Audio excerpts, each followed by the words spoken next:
It's my pleasure to introduce Dr. Avi Wigderson, Professor of the School of Mathematics, who will talk on randomness and pseudo-randomness. If you're expecting me to give you further insight into this subject, you will be disappointed. Avi was born in Haifa, Israel, got his Bachelor of Science degree from Technikon there in 1980. Has his PhD from Princeton in 1983.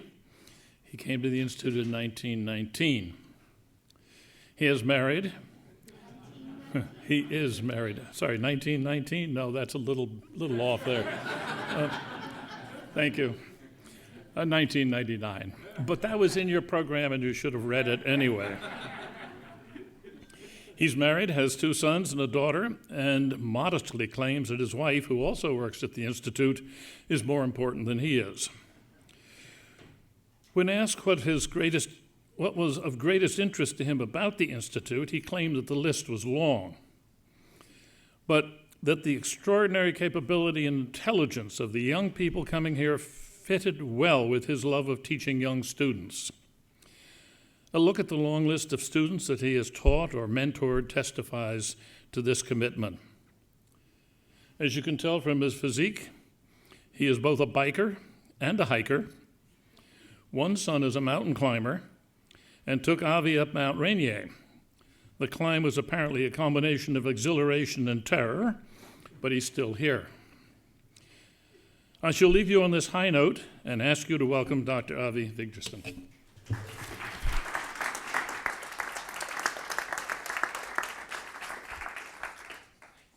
Hi. Okay, it's here. They didn't hide it. Thank you, John. You can see that he managed to extract from me everything I wanted and didn't want to tell.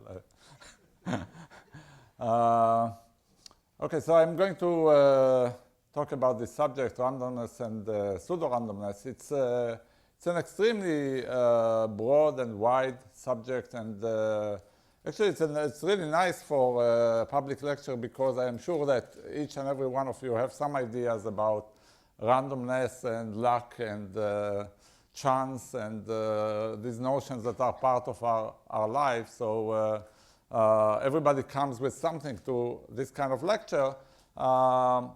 I'm, of course, going to try and focus on the mathematical side of this and talk about definitions and uses of randomness and explain this notion of pseudo-randomness and see what it's good for. So let me start. So the basic object we'll work with, the kind of probabilities that we'll be working with are the simplest one, are those that are generated by coin tosses. Okay, so just to make sure everybody is with me, there are 2 sequences here of length 20 outcomes of coin tosses. Which is more probable? Very good, everybody says the same. Yeah, right. Same. Yeah, there's no, yeah. Every coin flip has a probability 1/2 of coming up, and okay, good. So we'll talk about randomness, the uses of this kind of random sequences, and just show lots of examples where they come in handy, and in fact they are so handy that with them we can do amazing things, and without them lots of these things just cannot be done. And then we'll talk about pseudo-randomness, and as a high-level definition, you can take the following. These are deterministic structures, so sequences like these, which share some of the properties that random sequences have, not necessarily all. And that's a general definition, and we'll have to give it more meaning later. But we'll see lots of examples and uses of pseudo-random objects, what they're good for. So let me first devote some 15 minutes to examples. Many of them you've seen, and maybe some you haven't seen, of uses of randomness. And in all of them, random bits will be used, and you should ask yourself, preparing for the second part of pseudo-randomness, where are the, so they're all useful when we have random bits, but where are these random bits coming from? I mean, in all these applications, which are actually, our everyday applications. Yeah, you'll see this picture in all these slides, so I'll remind you to think about that. So maybe the most familiar example of use of randomness is this way of getting fast information for large data sets. So a canonical example is voting. You have the population of the United States. They all decide, on a president or some other topic, and let's say they have two options, voting red or blue. You want to estimate what will be the outcome of this election, and you don't want to ask everybody. So you ask a sample of random, let's say 2,000 people out of this huge number. And it turns out it's a mathematical theorem that with very high probability, this outcome, so if you just look at the fraction of red voters in the sample and compare it to the fraction of red voters in the actual population, this will be at most 2%. This will happen for almost all the samples. For 99% of the samples, this will be true. And that's what underlies, population surveys, this mathematical theorem. It's very important. It's called the law of large numbers or the central limit theorem. Remarkably, this sample of 2,000 will suffice to guarantee these parameters regardless how large the population is. It will hold if you're holding a vote in China, or if you are asking every atom in the universe what his opinion about. It will still be true. So it's a very powerful theorem, and of course, it's used. And if you did deterministically, if you had in a deterministic way selected 2,000 people, you of course may select the wrong one, and even if the vast majority is blue, you may just be unlucky and select the red element. So it's impossible to do deterministically with a small sample at all. So randomly it works, deterministically it doesn't, and think about that. Here's another example which is far more sophisticated of the use of randomness, and this in probabilistic algorithms. This is one of many, many examples I can give. Just give one of an efficient probabilistic algorithm for a computational problem. Here's a computational problem. I give you a region in space. In this case, the region is a square, but can be more complex.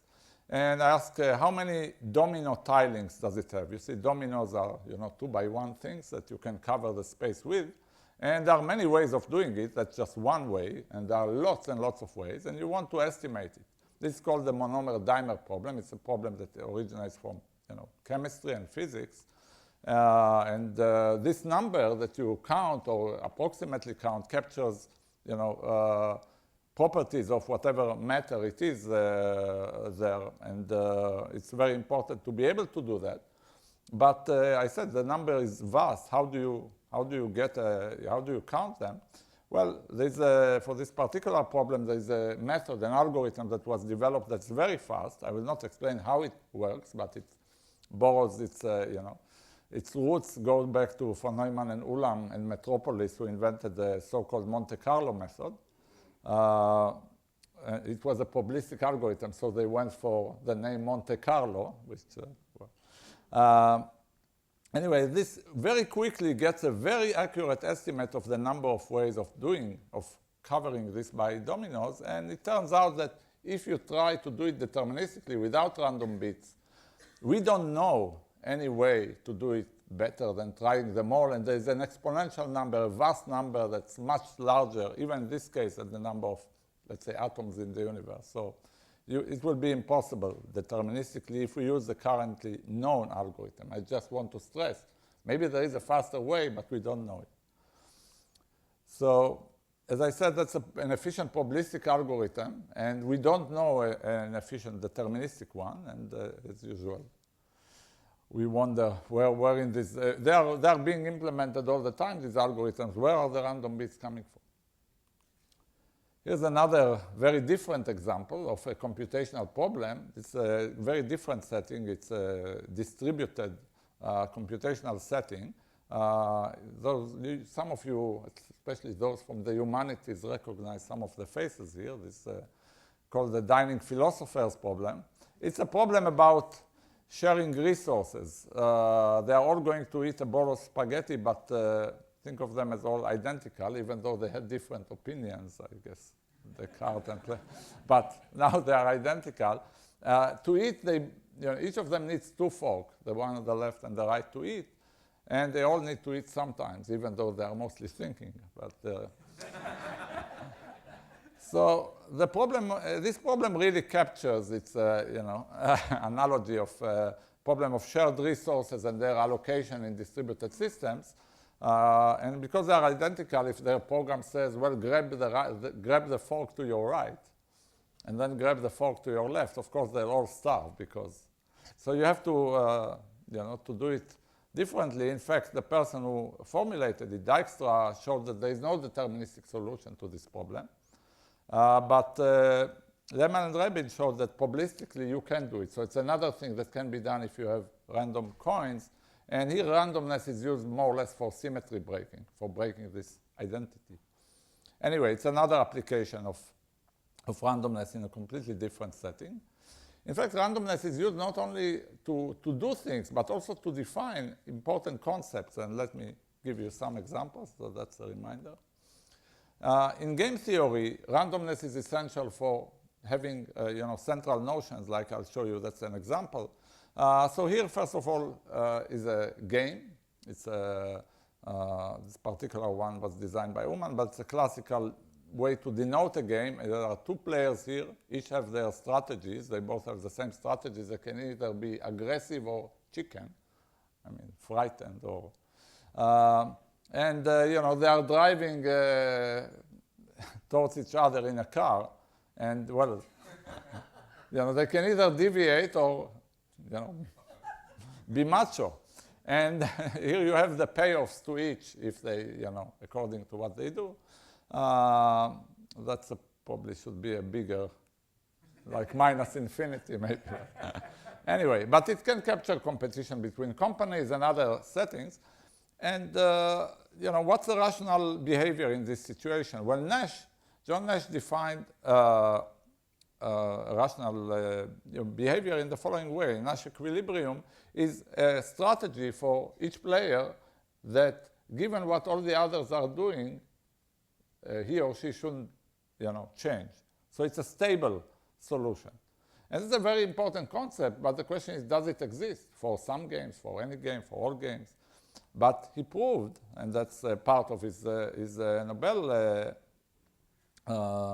Prize, he proved that every game, not just this simple one, but every game possesses such a Nash equilibrium. In every game, there is this rational outcome or rational behavior for the players. In this case, I wrote it down.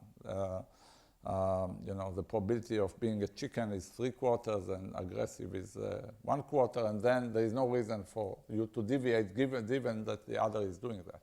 But notice that this equilibrium is a mixed strategy, it's a randomized strategy. In order to compute it, they have to toss a coin. And it turns out that there are games, in fact, many games, most games, there is no deterministic equilibrium. No pure equilibrium, only equilibrium in mixed strategy. So it's another situation where randomness is essential, but it's essential for some notion to exist and for implementing it.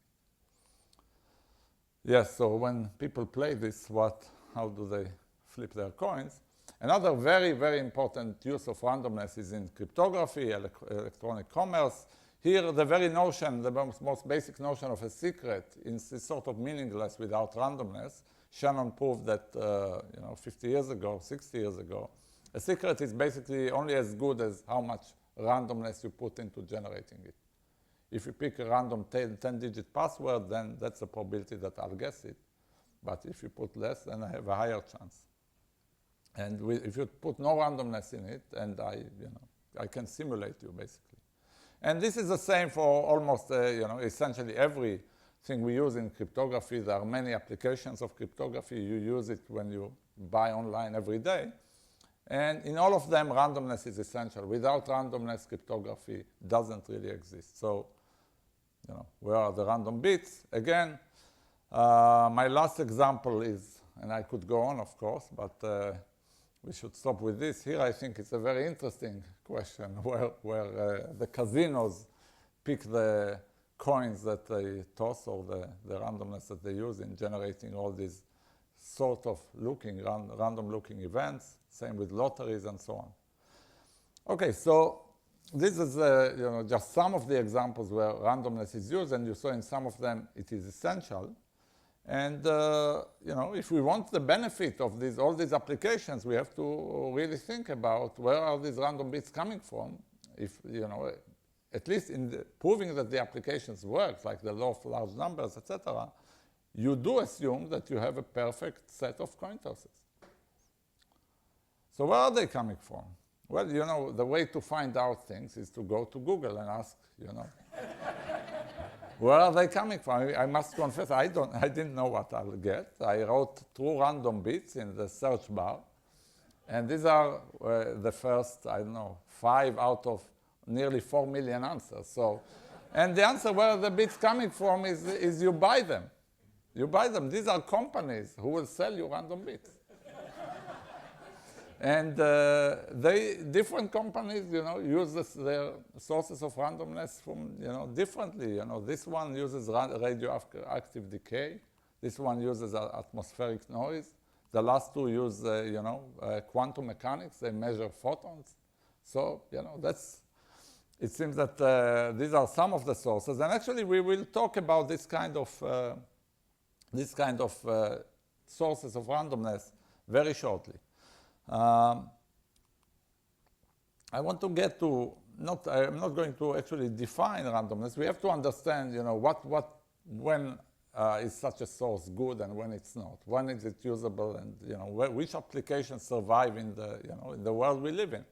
And this is perhaps the most important slide of the lecture. Is this one? Is to say that I think that if you go to any dictionary and look for the definition of randomness, you'll get some objective definition. And the main message of this lecture should be that you should forget about this. Randomness is subjective. Randomness depends on the observer. Okay, so let me illustrate this by a thought experiment. So we want to understand when is a coin toss, the ubiquitous random event, this half-half 0-1 event, is it random or not? So I claim that the answer is depends, and to illustrate this, let's think of 3 situations. So in the first one, there's this person, let's say John. You sat in the first row where you have to suffer a little. So suppose I was tossing, I'm sure I have a coin here. And suppose I was tossing it just like here, and I asked you, what will it be? What will it be the outcome when it lands on the floor? Okay, so let me ask you a different question. Not what will the outcome be, but what is the chance that you will be correct? 50-50. That's right. Okay. If you answer 3 questions right, you get a car or something. So here's the second question. So, of course, there's no way he could guess better than 50-50. Okay, so now suppose I give you a laptop. And now I'm going to toss my coin and ask you what's the probability that you'll guess it when it lands on the floor. So suppose you said before 50-50, just thinking about yourself and watching the coin flip in the air, whatever. I have to do it with my right hand. So that was 50-50. Now suppose that you are sitting there with your laptop also. You could use it while it's flipping. What will be the probability that you'll guess the outcome? Very good. I'll pay you later. Okay. This for, I'll keep it here. Okay, so now suppose the third experiment is, I'm going to give you much more than a laptop. I'm going to give you several video cameras that are all focused on my finger, and I'm going to give you a Cray supercomputer that's connected to them. And now I'm going to flip. You can use all this apparatus while I'm flipping. What will be the chance that you'll guess what the outcome is when it lands on the floor? Yeah, it's a legal, real coin. Yeah. Okay, so you get some help. If you watched enough tosses, you would eventually see a pattern. So the answer here was 90%. You don't get your car, I think. I would say it's 100%, because with all this apparatus, you know, it's very easy to figure out the momentum, the speed, you know, the air humidity, I don't know, whatever is needed to know even after a few fractions of a second exactly what it will land. So basically, the point is that the randomness is in the eye of the beholder, or more precisely, in the computational power of the beholder. How random something is depends on the user and its computational capabilities. And that's an important message. So it's a sort of an operative and subjective definition of randomness. And we'll see how this definition you know, is useful for various, you know, for understanding which applications we can use. We can do without randomness, basically. So the other side of this is if your computational capabilities are weak, maybe something weaker than a perfect coin toss will still fool you. That's the flip side of that. Okay, so let's go to the second part, to pseudo-randomness. And like I said, let me repeat this definition. It's a study of deterministic structures that have some random-like properties, that look random to some users, to some uses. Okay. And different properties or tests that you know, you may do to the random coins, you know, apply to different motivations, to different applications, and we see some of this. What's interesting is that you know, lots of people are studying randomness, and it's especially nice here in the School of Math and in many other places that there are both computer scientists and mathematicians sitting there. And traditionally, they look very differently at these questions, even though they are essentially after the same thing. In mathematics, most of the study of random-like structure applies to natural objects, to objects that you know, naturally arise in mathematics. Whereas the computer scientists don't care about you know, what naturally arises. What they care about generating these random-looking structures efficiently. As long as they can generate them efficiently, they can use them, and that's, you know, maybe later they'll become natural objects. It's really nice that you know, these studies converge, and there's lots of joint work between mathematicians and computer scientists on these kind of questions, and you'll see an example. Okay. Match made in heaven. So the most, you know, again, maybe familiar to many of you, maybe the simplest example I can give about a pseudo-random object, and then I think the spirit of this definition will become clear, is the notion of a normal number. So I think everybody recognizes this number, right? This is about 600 digits of the number pi. It goes on forever here. And you can ask whether it's random. Okay, so that's not a well-defined question, but then you can ask concrete questions that relate to properties of random sequences. For example, you can ask, is the digit 7 occurs the right fraction of times, like 1/10 of all the sequences, of all the digits are 1/10. So that's a concrete question. You can ask a you know, more refined question, is every pair of digits occur the right number of times? Okay, 1/100th of the time, because there are 100 such patterns.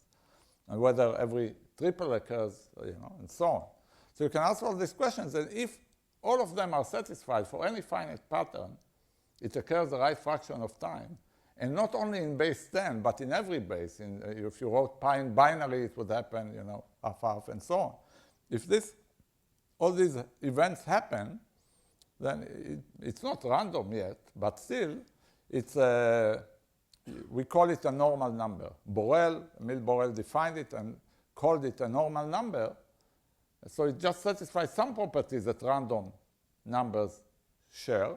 But of course, it's just one number. It's not random. It's pi. It's a ratio of the circumference to the diameter. It's just. But then we call it a random number. And what he proved is that a random real number is normal. So most numbers are normal. And the big question is whether some mathematical structures like pi or like square root of 2, or like e, etc., are normal numbers. So here you ask a question about the random-like behavior of a deterministic object, like these numbers, these sequences, and actually it's open. We don't know. It's a big open question. We don't know how to prove such a thing. Okay, so that's an example of a pseudo-random object and what would be. And in this particular case, we just have no idea. There are no techniques to solve this very natural and easy to ask question. Okay, so that's one example. Now this next few slides are sort of propaganda slides. So it's just to show you, we are talking about randomness, and this may seem esoteric to some of you. I want to just convince you that questions about randomness and pseudo-randomness are capture, you know, the biggest open questions in mathematics and computer science. They are questions that can be viewed as questions about randomness. So how do I convince you? How do I convince you that a problem is major? The mathematicians in the audience would know, but the rest of you. So here's one easy way. You take the $1 million problems. So here are the $1 million problems of the Clay Foundations that were, you know, announced at the millennium year 2000. They offered $1 million for each of them. If any of you are interested, you should hurry because one already was solved. So, I'm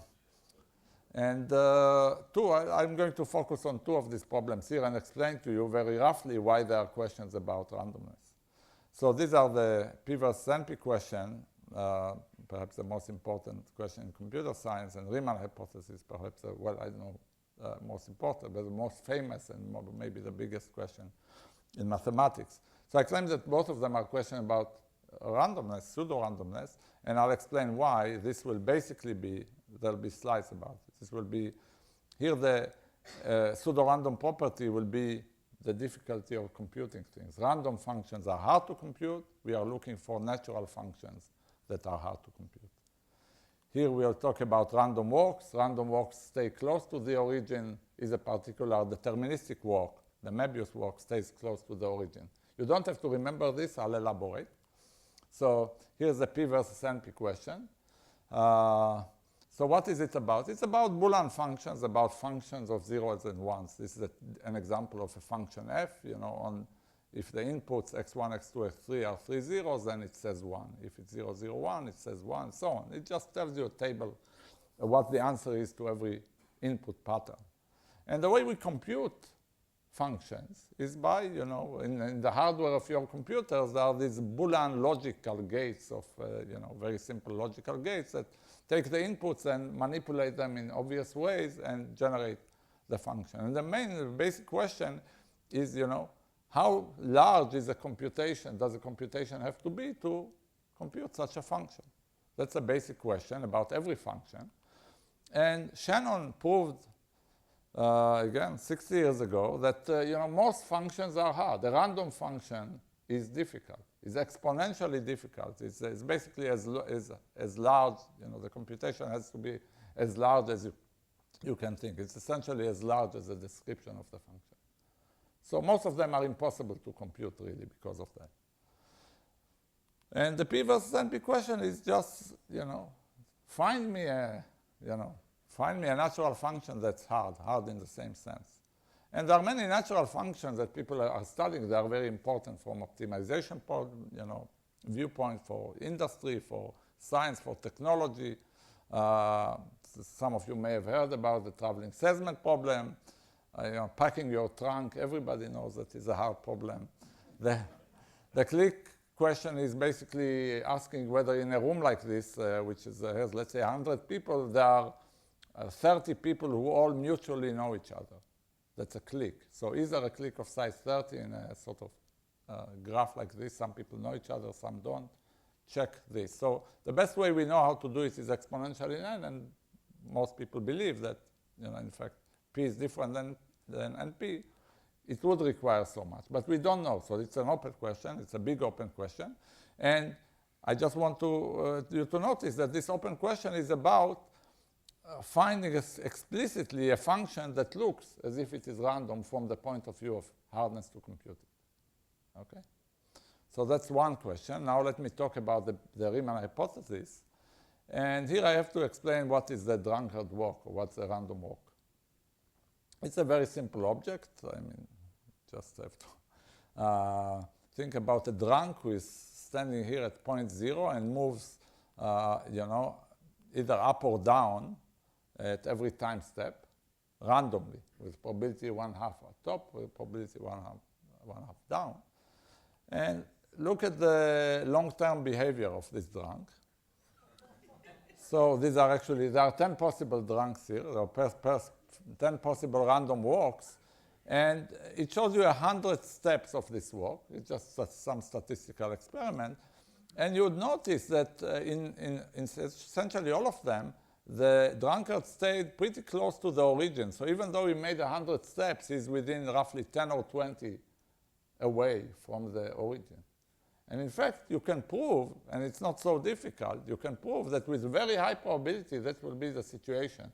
The distance from the origin will be about square root of the number of steps he took. It will happen almost surely. So a random walk will satisfy this. So this is a property we are after, staying close to the origin in a random walk. Now let's look at a specific walk and see whether it has this property. And the specific walk is called the Möbius walk. What is the Möbius walk? It's a deterministic structure like pi. It's derived from the sequence of primes. So suppose we denote by p of x the number of prime divisors of an integer x.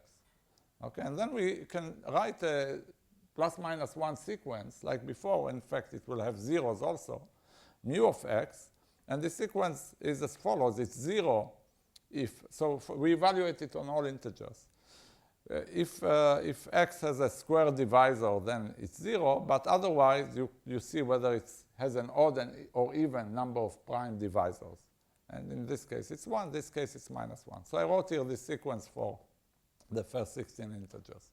So it's some deterministic sequence of zeros and ones, which of course can specify a walk for our drunkard. Okay, so say go up, go down, stay, go up, and so on. So you can think about this walk and ask the same question. If you walk for a long time, are you close to the origin or not? So here's a question, which appears in this theorem of Mertens. Suppose that if you walk n steps, you are within square root n of the origin, just like in a random walk. Well, it's either true or false. But it turns out that this statement, if true, well, this statement is equivalent to the Riemann hypothesis. It's true if and only if the Riemann hypothesis is true, and it's false if and only if the Riemann hypothesis is true. You can address this, or this way to attack the Riemann hypothesis through understanding whether this Möbius walk is a pseudo-random object with respect to the pseudo-randomness property of staying close to the origin. Okay?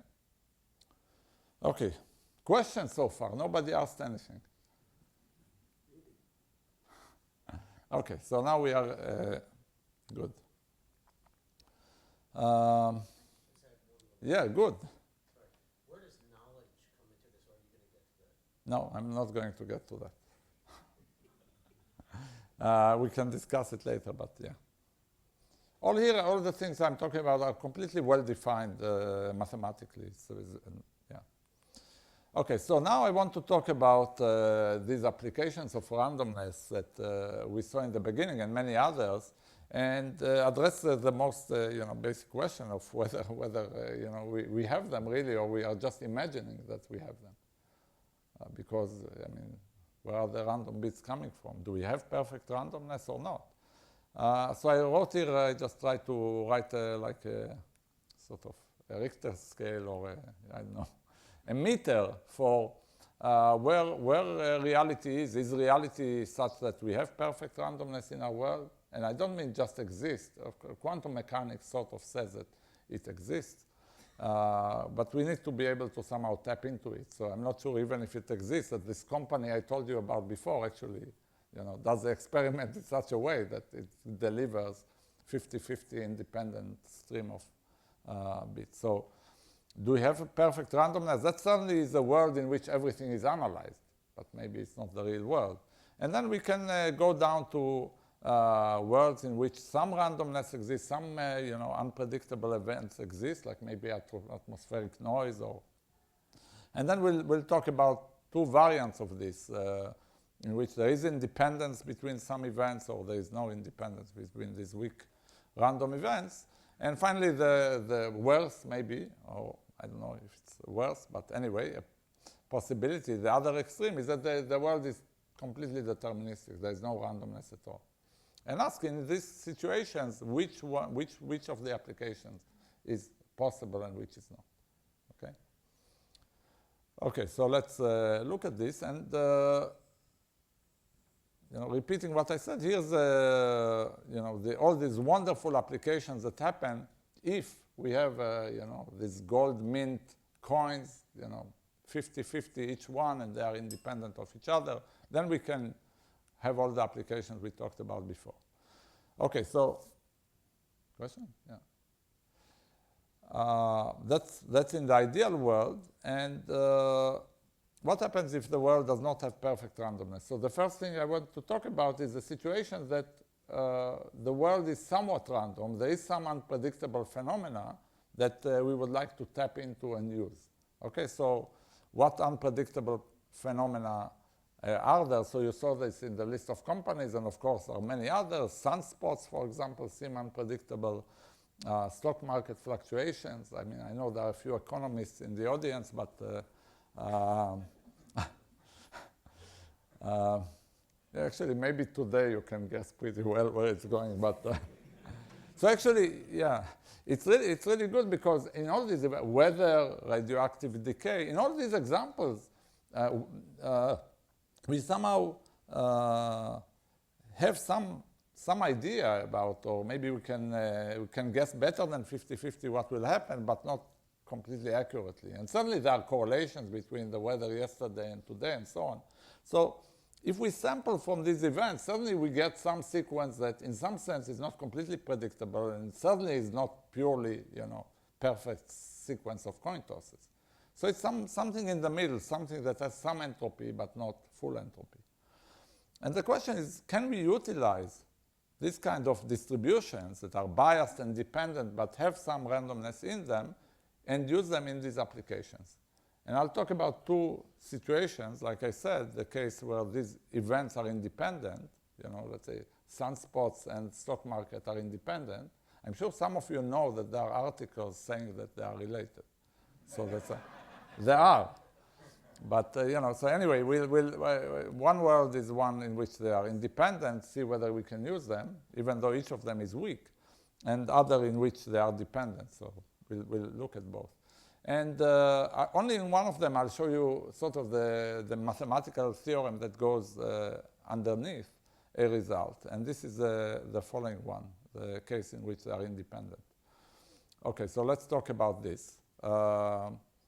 Again, is it clear what we want to do? We want to utilize this kind of weak sources of randomness in order to, maybe generate pure random coins, or anyway run some of the applications. And the sort of the theory of conversion between weak random sources and perfect randomness is called extractor theory. It's randomness extractor. It's not, don't think about your dentist. It's randomness extraction or randomness purification. That's the theory that goes behind it. And I want to tell you a little about some of the results there. So in order to do this, let me sort of switch topics, but we'll get back to the weak random sources and talk about pseudo-random tables. So again, I'm going to talk about some pseudo-random properties, so some properties shared by random structures, and in this case, the structures are random tables. So imagine, this is actually a table I took from the Rand Corporation, which used to generate random numbers for people. So it's a random matrix, a random table. It's labeled by numbers, and then there are random numbers from some range in there. And what is the property we want to look at? So the property is the following. If you look at some window in this matrix, in this big matrix, typically what you'll find is that numbers are almost all different. There are very few collisions. Numbers are typically all different. And you look again, and you look again. In fact, everywhere you look, you find that almost all the numbers are different. So that's a property. So here's a theorem. In a random matrix, I'm not being too quantitative. In a random matrix, every window will have the property that it's mostly distinct numbers. For those interested, this is what we want. If it's a k by k rectangle, we potentially can have k squared random different elements, but all we need is that there'll be just k to the 1.1 random distinct entries. Anyway, in a random matrix, you have this property. So it's a property of a random object. Now we want to build it deterministically, effectively, quickly. Okay, so that's what we want. We are looking to build such tables efficiently. It's a computer science way. It doesn't have to be the table of the digits of pi. Any efficient way of manufacturing something like this will be good. Okay, so let's look at what we can do. Which tables do we know? So we can, from first grade, we know the addition table, right? So we can ask, maybe this table has this property. But actually, you think a bit, and you realize that it's very bad, because if the window you look at is sort of built on consecutive elements or arithmetic progression, then there'll be lots of collisions. There'll be very few different elements. So that's bad. Okay, so addition table is bad. Second grade, we learn about the multiplication table. Why not try this? It seems more complex. And you think a little and you realize that this is bad for the same reason, because in a multiplicative table, a geometric progression like 1, 2, 4, 8, so it will be as bad for the same reason. So there'll be very few, well, this is not a good window, but there'll be bad windows. Anyway, so so this is bad also. So what do you do? Well, you can say that, von Neumann warned us against these attempts, because von Neumann famously said, anyone who considers arithmetical method for producing random digits is, of course, in a state of sin. And these are definitely arithmetic methods of producing. Now, let me tell you that also von Neumann ignored his own advice, and we are also going to ignore it. He used arithmetical methods, not quite this, to generate seemingly random numbers, and we are going to ignore it. And let's still look at these tables. Can we do something with them?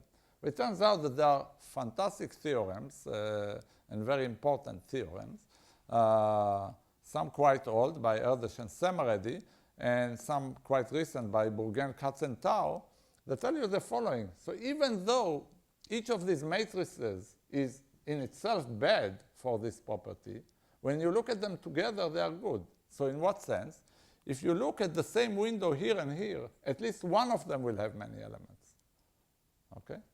If you look at another, at least one of them will have many elements. And in fact, every window you look at in both matrices will be large in terms of distinct elements, at least in one of them. So it's almost what we wanted. And in fact, it's almost, and it's useful. So let me tell you how it's useful for the situation that our reality is having many weak sources of randomness, but independent of each other. And that's a result that was done here a few years ago. And basically, the source of the result is this theorem of Bourgain, Katz, and Tao. You need a statistical version of it, and then you can build what we call an extractor for independent sources. So what extractor means, I'll repeat again. It generates from this weak randomness, it generates pure randomness. And the way it's done is utilizing this result about rectangles and windows. You basically take a sample from this weak source, add it to the sample from this weak source, multiply it by the sample of this weak source. So basically, you are using this sum and product property, and lo and behold, you get a sequence of random digits, a few less, not as many as you started, but enough.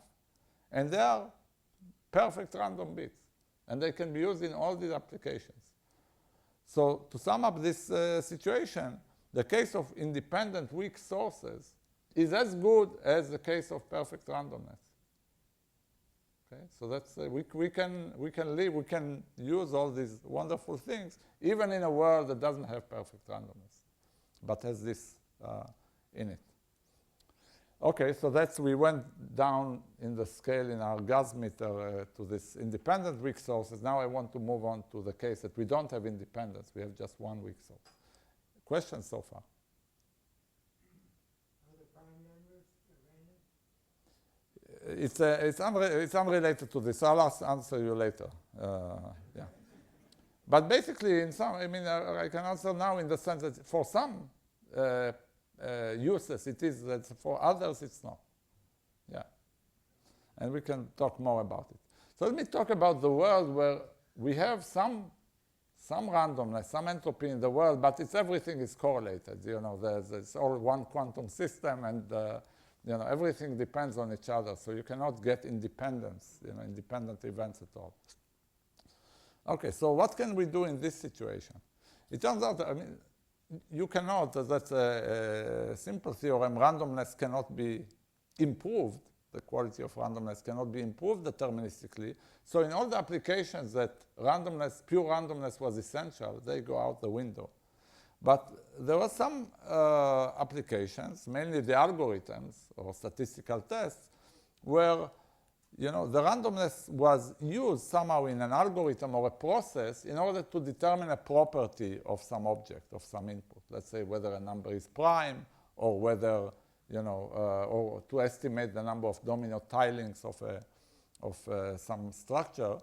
And these processes are such. What are they? They are processes that give us the output correctly with very high probability. So these are what probabilistic algorithms or probabilistic processes are. They use randomness in order to give an answer, a bit or a number, and whatever they give is almost surely the thing you want. Some small probability of error. So the question is, can we at least recover this type of applications in a world where we have weak randomness, but you know, no independence? So we cannot really generate such random coins. So in particular, if we just take a sample from this event and plug it directly to our algorithm, it will be no good. It's just too weak, and there's many examples you can give to show that this is not too naive. This will not work. Just using what you get is not going to work. However, something more clever does work. And let me explain what it is and how you use this weak random source, at least at a high level. So the way you use it is you take so here's your algorithm. You want to behave like this algorithm. So we'll use an algorithm that's more sophisticated, and we'll use this weak random bits in a more sophisticated way. Let me explain how. You sample from your weak source, sunspots, whatever it is, many more bits than you need. So if you need here n, you maybe get n cubed bits or something. You generate many more. Let's not get into parameters. And then you process them in the following way. You use an extractor, which I cannot tell you here how it's built. But from this, what this extractor will generate is not one sequence, but many sequences. Many sequences. Okay? A sample of sequences. And the property of the output of this extractor is such that most of the sequences it will generate will be random, perfectly random. You wouldn't know which ones. You just know that 90% of them are. That's the only thing you'll know. And which are random and which are not will actually depend on the correlations inside the sunspots or something. So we can build this kind of things. And if you have this kind of thing, it's pretty clear what to do. You try them all. You feed them all in your original algorithm and basically take a majority vote. See what was the most likely outcome. And because most of them are good, most of them will behave like this guy, and the outcome they'll give will be correct. Okay? So that's, I'm not going to explain the most important thing here, how to build it, but that's a high-level view of how to use this weak random bits. And I just want to state that this, so this will be kind of like a perfect sample. These single source extractors, I want to say two things about them. One is that its theory has been developing over the last 25 years and is beautiful. You know, it does the job it was created to do, but somehow it does much, much more. And that's somehow another message I want to convey is the power of pseudorandom objects. It turns out that once you have this extractor, which was designed to solve this problem of weak randomness, you use it for lots of things that have no randomness in them at all. You use them for other things, for algorithmic purposes, for data coding, for data structures, error correction, lots of other uses that have no randomness in them. So pseudo-random objects turn out to be useful for lots of other purposes. And that definitely happens with extractors.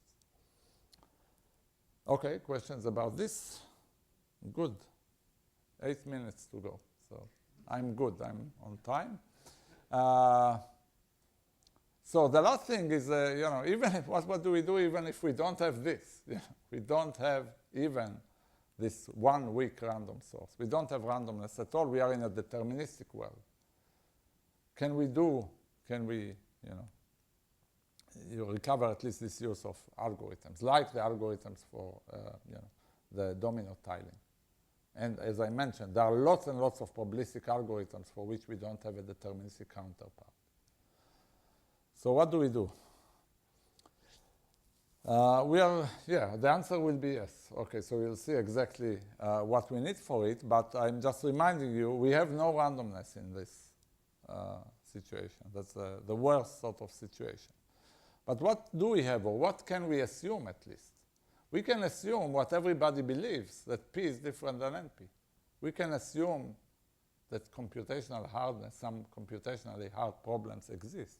For example, that click function I mentioned before is exponentially hard. Let's assume this. Everybody believes it. If it's not true, lots of people will be happy because these seemingly hard problems, if they were easy, they come out from lots of practical and scientific considerations. People will be thrilled if they were easy, but we don't think so. So let's assume it is hard.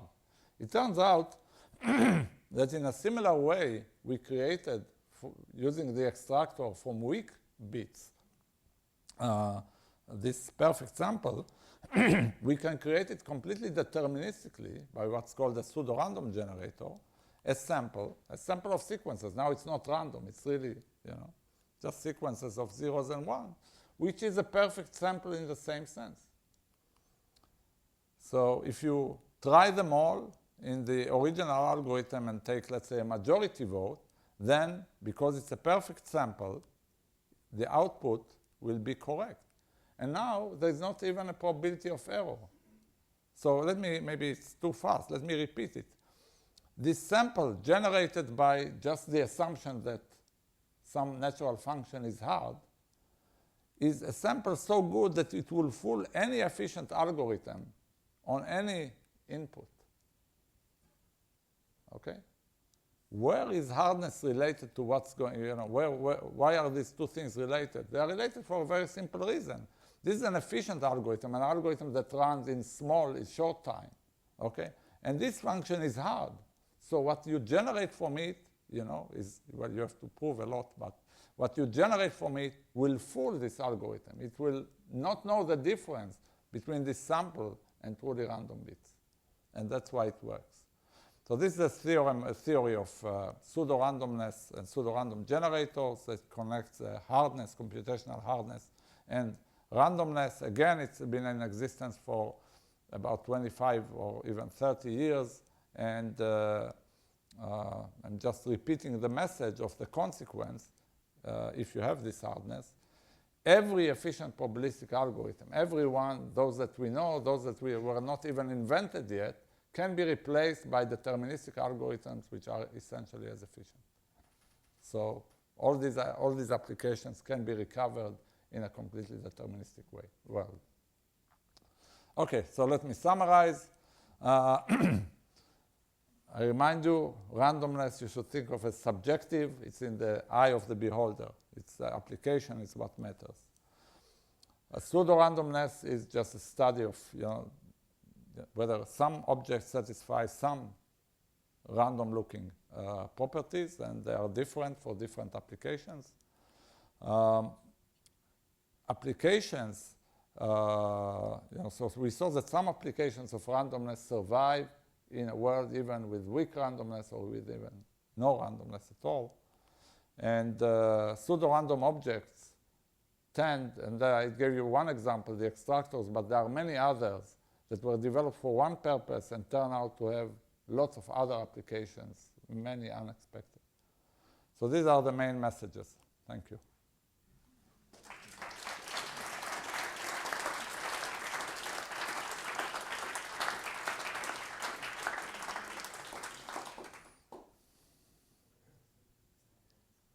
Yeah. Are the prime numbers random? So are the prime numbers random? So yeah, that's it's a great question. So it turns out that so they are not random, but they're obviously deterministic. You can, if each number we know whether it's prime or not, so it's certainly not random. However, there are lots of properties that are shared by random numbers that are also shared by the prime numbers, given their density in the integers, and these properties are what behind some remarkable theorems about, let's say, arithmetic progressions in the primes or primes in arithmetic progressions. Some, so one of them is very old, one of them is very new.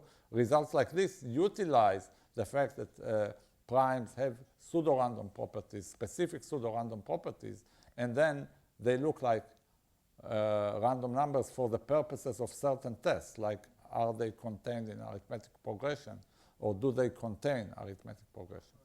For example, could you estimate whether a number is prime by probabilistic reasoning? That's a different question. So it's a different question to ask whether, I give you a large number, whether it is prime or not. It is a very good question because this is probably the example, the computational question that started the field of probabilistic algorithms. And in the 70s, Solovay and Strassen and Rabin developed the first efficient method to test whether a number is prime, and it was a randomized method. It was a probabilistic algorithm of the same type. What happened 30 years later, around 2005, is that three Indians, Agarwal, Kayal, and Saxena, developed a deterministic algorithm for it. So now we don't need randomness to test whether a number is prime. We can do it deterministically in roughly the same, same time investment. So today there are deterministic methods for testing primality. I should say that the randomized method is still more efficient, and most people are using the probabilistic method. Yeah. No, that will be, trying brute force all the divisors is a terrible idea. It's an exponential time algorithm, so that certainly doesn't work. That's why other methods were used. So there is some way to distinguish degree of randomness. You didn't quite define what random. No, I just said that in order to determine whether a number is prime, the original efficient methods used coin tosses, just like the example of domino tiling. And today we don't need them. Today we can do without them. Yes? I'd like to come back to your question of the coin toss with the high-speed cameras and the Cray computer. Great. That analogy seems to imply that maybe it's getting back to your point of the eye of the beholder, that how random the coin toss is a function of how good your information is. And how, not just how good your information is, but how fast can you process it also. Because if you had your laptop and the video cameras, maybe just to type it in, if you, right, it will land on the floor, yeah. So information Yeah. bandwidth, processing bandwidth. Yes. So does it stand to reason then that how random something is for an application is a function of your ignorance? So if you're going to use sunspots, if you are in a Copernican world and you have no idea what the sun even is, it will be very random. But if you were in an advanced world where you could actually sample everything, the gamma ray incidence on the surface, it would turn out to be very non-random. So I guess the question then becomes, is the hard versus random question really just because we're ignorant of the hard problem? So it's something like this. I prefer not to use the word ignorance. I prefer to use the quality of the algorithms, the programs you are using in your application. So it's not about ignorance that some of us could write a particular program and some of us could not because of various degrees of ignorance. I'm not talking about that. Let's say we are all smart and knowledgeable. Let's say we have the knowledge of, achieved so far. and we can develop some applications. For these applications, it's already there, so it's a program. You can ask whether sunspots will fool it or not. So if you replace ignorance with just the computational capability of an application, or sometimes statistical capability of an application, then the answer is yes. That's what would distinguish the usability of some weak random source, say, from non-usability of that random But source. does that then say by extension, if with infinite information, infinite processing power, there's no such thing as random?